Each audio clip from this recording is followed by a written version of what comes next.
नमस्ते दोस्तों, मैं प्रवीण मलिक अपने इस YouTube चैनल पर आपका स्वागत करता हूं। चलिए शनिवार शोध में सिल्वर का एनालिसिस कर लेते हैं। तो पिछले सप्ताह सिल्वर का एनालिसिस हमारा बिल्कुल ही ठीक गया। तो चलिए इस सप्ताह के सिल्वर का एनालिसिस कर लेते हैं। यहाँ पे मैंने सिल्वर का चार्ट खोला हुआ है और यहाँ पे मैंने कुछ आकृतियाँ बनाई हुई हैं और कुछ लिखा हुआ है जो पिछले सप्ताह का ही लिखा हुआ है। तो पिछले सप्ताह हमने बात करी थी कि करंट वेव का मैक्सिमम पूरा हो चुका है और इसके बाद गिरने की बहुत बड़ी संभावना है और हमारी नेक्स्ट वेव की प्रोबेबिलिटी थी कि वो $72 तक जा सकता है और बिल्कुल ही ऐसा हुआ। तो सोमवार से ही सिल्वर गिरने लगा और बहुत ही शार्पली गिरा और $72 के थोड़ा सा नीचे भी चला गया। तो यहाँ पे मैंने एक पोस्ट भी डाल दी थी जिसमें मैंने लिखा था कि सिल्वर का हमारा एनालिसिस बिल्कुल ही सटीक गया।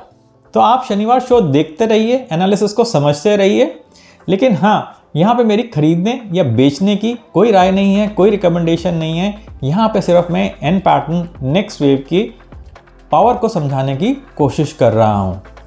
तो अगर हम एन पैटर्न को देखें तो एन पैटर्न हमेशा ऐसे ही बनता है, पहले ऊपर जाएगा, फिर थोड़ा सा नीचे जाएगा, फिर और ऊपर जाएगा और इसी तरह से नीचे की तरफ भी बनता है, पहले नीचे जाएगा, फिर ऊपर जाएगा, फिर और नीचे चला जाएगा।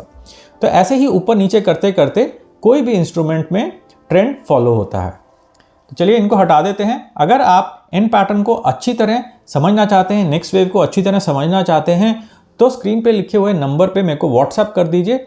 मैं time to time zoom classes लेता रहता हूँ, लाइव क्लासेस लेता रहता हूँ, तो मैं आपको बता दूंगा कि किस तरह से एन पैटर्न्स को देखना है और नेक्स्ट वेव की प्रेडिक्शन करनी है। तो चलिए वापस आते हैं और समझ लेते हैं कि इस सप्ताह क्या हो सकता है। तो पिछले सप्ताह जब हमने बात करी थी तो हमने बोला था ये एक ऑरेंज वेव है जो ऐसे बन रही है और ये ऊपर तक चली गई है, और ये एक ब्लू वेव है जो ऊपर तक चली गई है और ये ब्लू वेव का मैक्सिमम पूरा हो चुका है। अब बात आती है कि अगला क्या।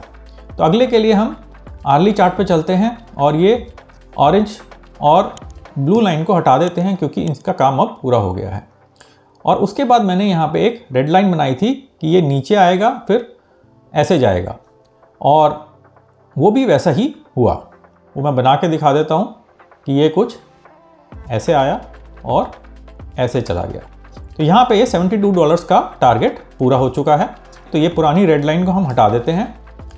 अब एक नई वेव बन रही है जो कुछ इस तरह से बन रही है और ये सिल्वर को काफ़ी ऊपर तक लेके जा सकती है। तो मेरी कैलकुलेशन के हिसाब से इस वाली वेव का मिनिमम टारगेट $95 होना चाहिए। लेकिन अगेन याद रखिए, यहाँ पे मेरी खरीदने या बेचने की कोई राय नहीं है, कोई रिकमेंडेशन नहीं है। यहाँ पे सिर्फ हम एन पैटर्न नेक्स्ट वेव को समझने की कोशिश कर रहे हैं, उसके पावर को समझने की कोशिश कर रहे हैं। लेकिन एक पॉसिबिलिटी और भी है। वो पॉसिबिलिटी है कि सिल्वर अभी थोड़ा सा और नीचे की तरफ जाए। तो मैं ये सारी चीज़ें लिख देता हूँ।